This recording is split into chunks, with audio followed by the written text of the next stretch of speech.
தள்ளப்பட்டவர்களை கண்டு உள்ளே பிரவேசித்து கர்த்தராகிய இயேசு கிறிஸ்துவை,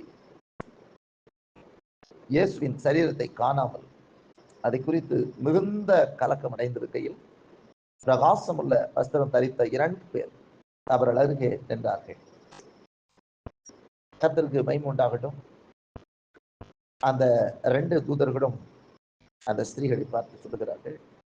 அவர் உள்ளே போய் தேடும் போது சொன்னாரு, அந்த ஸ்திரீகள் பயப்பட்டு தலை கவிழ்ந்து தரையை நோக்கி நிற்கையில் அந்த 2 பேரும் அவர்களை நோக்கி, உயிரோடு இருக்கிறவரை நீங்கள் மரித்தோரிடத்திலே தேடுகிறது என்ன? அவர் இங்கே இல்லை, அவர் உயிர்த்தெழுந்தார். இன்றைக்கும் கூட அநேகர் உயிரோடு இருக்கிறவரை மரித்தோரிடத்திலே போய் தேடுகிறதை பார்க்கிறோம். ஒருவேளை அன்றைக்கு இந்த வார்த்தைகளை அவர் சொன்னது ஒருவேளை இந்த காலத்துல நடக்கிறவர்களுக்கும் கூட இப்பொழுதும் ஜெருசலேமிலே ஆண்டவராகிய இயேசு கிறிஸ்து அடக்கம் பண்ணப்பட்டிருந்த கல்லறையை போய் பார்க்கிறார்கள், அங்கே இருக்கிறார் என்று சொல்லுகிறார்கள். ஆனால் அன்றைக்கே தேவதூதன் சொன்னார், அவர் இங்கே இல்லை, அவர் சொன்னபடி உயிர்த்தெழுந்தார். கர்த்தருக்கு மகிமை உண்டாகட்டும். இந்த உயிர்த்தெழுதல் என்று சொல்லும் பொழுது முக்கியமான சில காரியங்களை நாம் கவனிக்க வேண்டியிருக்கிறது. முதல் காரியம், ஆண்டவராய் இயேசு கிறிஸ்து நீங்கள் மத்தேயு எழுதின சுவிசேஷத்துல வாசிக்கும் போது அங்கே ஆண்டுடைய வசனம் இவ்விதமாய் சொல்லப்பட்டுள்ளது. கர்த்தர் 28ஆம் அதிகாரத்துல வாசிக்கும் பொழுது 6ஆம் வசனத்துல இவ்விதமாய் சொல்லும், அவர் இங்கே இல்லை, தாம் சொன்னபடியே உயிர்த்தெழுந்தார். அவர் இங்கே இல்லை, தாம் சொன்னபடியே உயிர்த்தெழுந்தார்.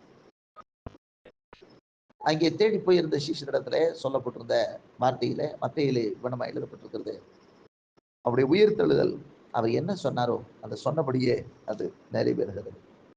அவர் சொன்னதை செய்கிறவர், அவர் சொன்னபடியே அவர் உயிர்த்தெழுந்தார். 7வது லூக்கா 24:7 வாசிக்கும் போது, மனுஷகுமாரன் பாவிகளான மனுஷர் கைகளில் ஒப்பு கொடுக்கப்படவும் சிலுவையில் அறையப்படவும் 3ஆம் நாளில் எழுந்திருக்கவும் வேண்டும் என்பதாக அவர் கலிலேயாவில் இருந்த காலத்திலே உங்களுக்கு சொன்னதை நினைவு கூறுங்கள் என்றார்கள். அப்பொழுது அவர்கள் அவருடைய வார்த்தைகளை நினைவு கூர்ந்து, கர்த்தருக்கு மகிமை உண்டாகட்டும், ஆண்டவராகிய இயேசு கிறிஸ்து சொன்னபடியே உயிர்த்தெழுந்தார். அவருடைய மரணமும் அவர் சொல்றார், இந்த மாதிரி நான் பாவிகளுடைய கையில ஒப்பு கொடுக்கப்படணும், அப்புறம் நான் சிலுவையில் அறையப்பட வேண்டும், 3ஆவது நாள் எழுந்திருக்க வேண்டும் என்று சொல்லி இயேசு இதற்கு முன்பாக சிலுவையில் அறையப்படுவதற்கு முன்பாக சொல்லுகிறார். ஆகவே தான் அவர் சொல்றார், தாம் சொன்னபடியே அவர் உயிர்த்தெழுந்தார். அவர் என்ன சொல்லுகிறாரோ அதையெல்லாம் நிறைவேற்று. அவருடைய வார்த்தை ஒன்றும் விழுந்து போவதில்லை. அவர் சொன்னபடி உயிர்த்தெழுந்த இயேசு. 2வது, இந்த உயிர்த்தெழுதல் நமக்கு எதை சொல்லுகிறது அப்படின்னா, கண்டிப்பாக உயிர்த்தெழுதல் உண்டு என்று சொல்லி இயேசு சொல்லிக் கொண்டிருந்தார். மரணத்துக்கு பின்பு ஒரு வாழ்வு இருக்கிறது, நான் திரும்ப வருவேன் என்று சொல்லி போனார். அப்பொழுது ஆண்டவருக்குள் மரித்தவர்கள் எல்லாம் உயிரோடு எழுந்திருப்பார்கள் என்று வசனம் சொல்கிறது. ஒவ்வொரு மனிதனுக்கும் கண்டிப்பாக உயிர்த்தெழுதல் என்கிற ஒன்று உண்டு என்கிற நம்பிக்கையை தருகிறது.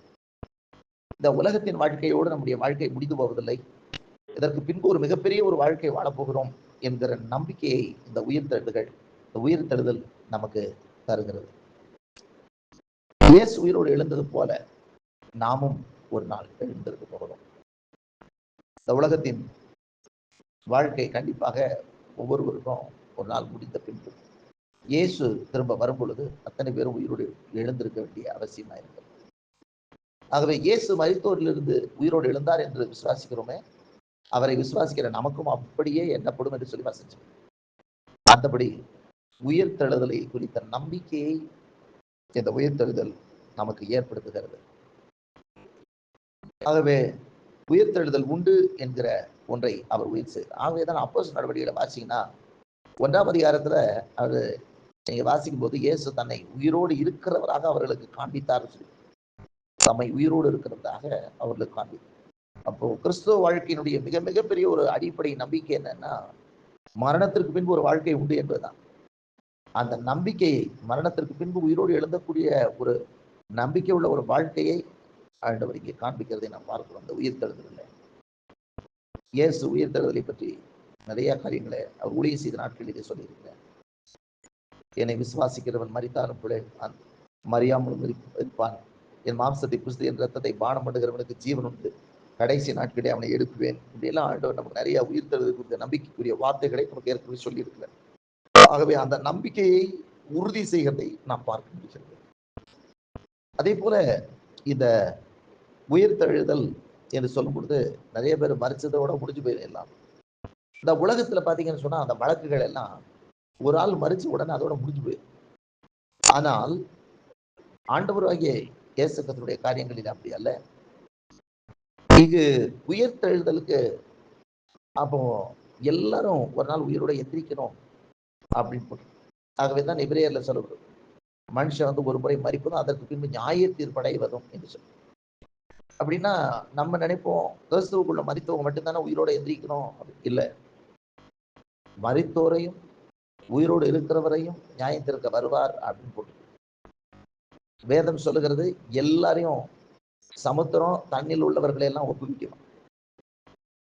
தண்ணில் உள்ள எல்லாம் மறிச்சவங்க எல்லாம் அப்ப எல்லாருமே உயிரோட எந்திரிக்கணும். எந்திரிச்சு நியாயத்திற்கு தேவனுடைய சிங்காசனத்துக்கு முன்பாக நிற்க வேண்டி இருக்கிறது என்று வசனம் சொல்லு.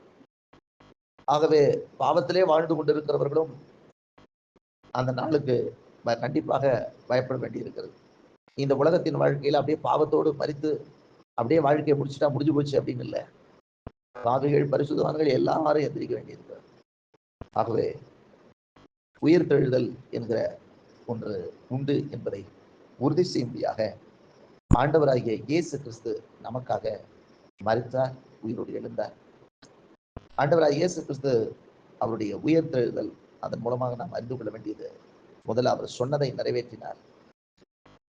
இரண்டாவது, ஆண்டவராகிய இயேசு கிறிஸ்து உயிர்த்தெழுதலின் நம்பிக்கையை நமக்கு ஏற்படுத்துகிறார். மூன்றாவதாக நியாயத்திற்கு உண்டு என்று ஒன்று சொன்னார், அது யாவருக்கும் உண்டு என்பதையும் இந்த உயிர்த்தெழுதலின் மூலமாக அதை நமக்கு உறுதி செய்கிறார். ஆகவே ஆண்டவருடைய வருகையிலே நாம் அவரோடு கூட இருக்கும்படியாக நாம் காணப்பட வேண்டும். அதற்கு எப்பொழுதும் நாம் ஆயத்தமாயிருப்போம்.